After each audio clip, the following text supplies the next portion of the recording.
खरं तर 2.5 वर्षात हा प्रकल्प पूर्ण करणं अपेक्षित होतं, पण दुर्दैवानं आज 10 वर्ष झाले तरी तो रस्ता काही पूर्ण त्या ठिकाणी होत नाही. कदाचित ताजमहल सुद्धा लवकर बांधून झाला असेल, पण ही रस्ता काही मंत्री महोदय त्या ठिकाणी लवकर होत नाही.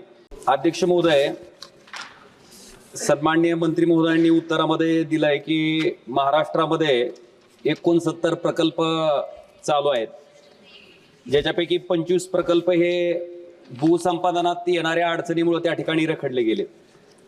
अध्यक्ष महोदय, मला आपल्या माध्यमातून मंत्री महोदयांना सांगायचंय की NH 211चं ज्यावेळेस 10 वर्षापूर्वी भूसंपादन झालं सोलापूर छत्रपती संभाजीनगर हायवेचं, त्यावेळेस लक्ष्मीकांत शंकरवीर नावाच्या शेतकऱ्याला प्रति गुंठा 2,30,000 रुपये इतका मावेजा मिळाला होता.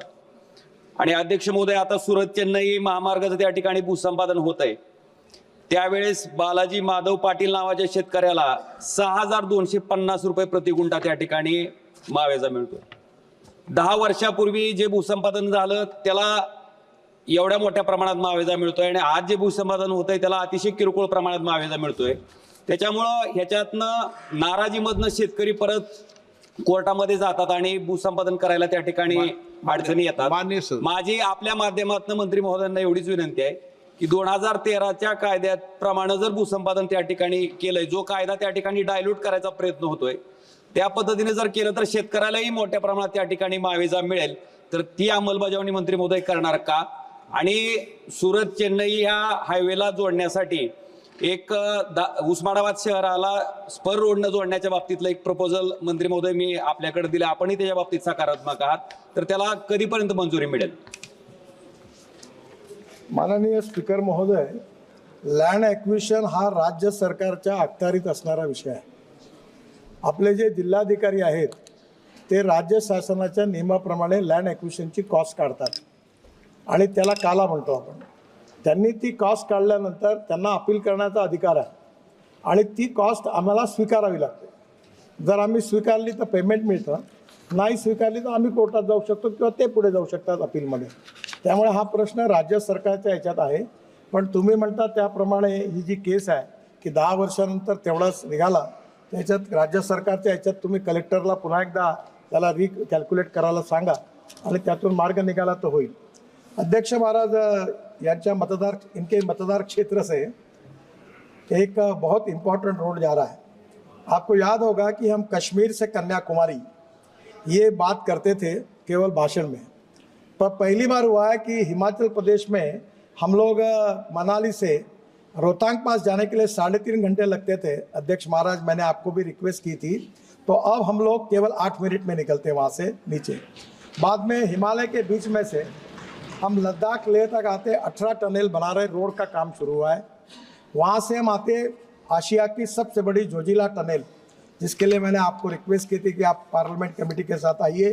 वो वर्ल्ड की, अपने आशिया की सबसे बड़ी 11.6 किलोमीटर है. और मुझे कहते हुए आपको अभिमान होता है कि ये टनल की एस्टिमेटेड कॉस्ट 12,000 करोड़ थी. हमने 1 साल मेहनत करके वो 5,600 करोड़ में 5,000 करोड़ इसमें बचा है. वो टनल का 75% काम पूरा हुआ. फिर झेड़मोर टनल आती है, जहां अभी आतंकवादियों ने हमला किया था हमारे कैंप पर, वो पूरी हो गई है. आज प्रधानमंत्री जी की डेट उसके लिए हम लेकर उद्घाटन करने वाले हैं. फिर हम श्रीनगर आते हैं, श्रीनगर से जम्मू के बीच में 18 टनल बन गई है. और दिल्ली कटरा एक्सप्रेस हाईवे से वाया अमृतसर हम दिल्ली आते हैं, और दिल्ली जुड़ने के बाद आपके मतदार क्षेत्र से आगे ये मुंबई दिल्ली हाईवे जो है ये सूरत जाता है. अब जो उत्तर से दक्षिण जाते थे उनको मुंबई, पुणे, कोल्हापुर, सोलापुर जाना पड़ता था. अब उनको जाने की ज़रूरत नहीं. अब नया एक्सप्रेस हाईवे बन रहा है सूरत से नासिक, नासिक से अहमदनगर, अहमदनगर से सोलापुर, सोलापुर से कर्नूल, और कर्नूल से कन्याकुमारी, चेन्नई, हैदराबाद, बेंगलोर, मंगलोर, कोचीन, पूरे साउथ को. तो अध्यक्ष महाराज, ये जो पूछ रहे हैं, ये हाईवे चेन्नई से दिल्ली का डिस्टेंस 320 किलोमीटर कम कर रहा है. यानी ये गुजरात, और ये बहुत विशेषता है कि जैसे आपके राजस्थान में ये पूरे ट्राइबल डिस्ट्रिक्ट से जा रहा है. तो मुझे लगता है ये हिंदुस्तान का दिल्ली मुंबई से भी एक बहुत इम्पोर्टेंट सेक्शन है जो उत्तर को दक्षिण से जुड़ने वाला है. उसमें इनका धाराशिव, उस्मानाबाद आता है, और उसको एक स्पर देना चाहिए, जैसे हमने कोटा के लिए दिया है. उनकी मांग है, हम उसको जरूर कंसिडर करेंगे।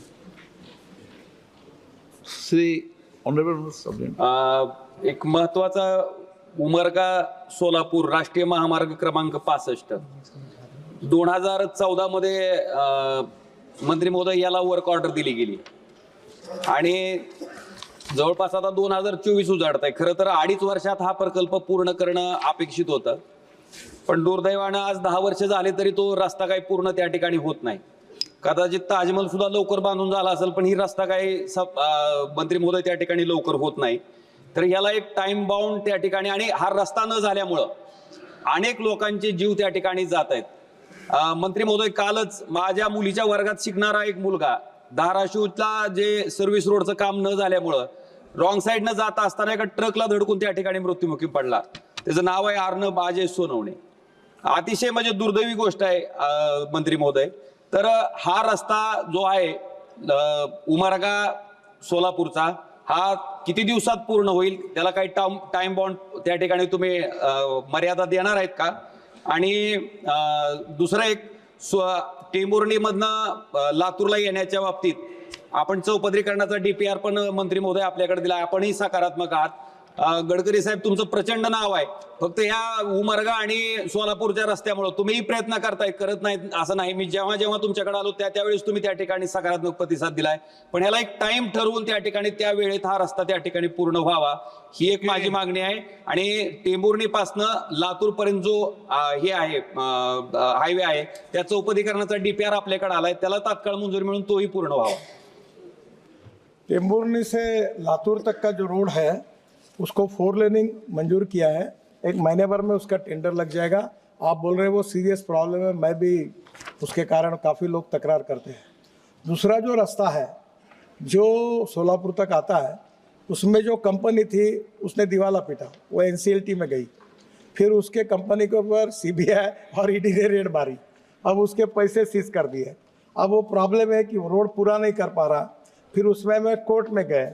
अब प्रॉब्लम है कि ये जो मेजॉरिटी प्रॉब्लम जो आते हैं रोड में, केवल रोड में लैंड एक्विजिशन का problem, forest wildlife environment का clearance, railway approval, utility shifting, other clearances, law and order situation, contractor issue, bank का डिसबर्समेंट रुकता है, फोर्स मेजर होते हैं, और इसमें कॉन्ट्रैक्टर ने दिवाला पीट दिया, वो NCLT में गया। हम वो शुरू करके दूसरे को लाए, उतने में CBI और ED की रेड पड़ी, उसके अगेंस्ट वो कोर्ट में गया, तो कोर्ट ने भी उसमें स्टे दिया। तो ये बियॉन्ड कैपेसिटी कुछ प्रॉब्लम्स है, पर आप जरा आज क्वेश्चन आवर के बाद मीटिंग है, सभी MP आने वाले हैं, आप आ जाइए, फिर से कुछ वे आउट निकल सकता है क्या, मैं कोशिश करूँगा।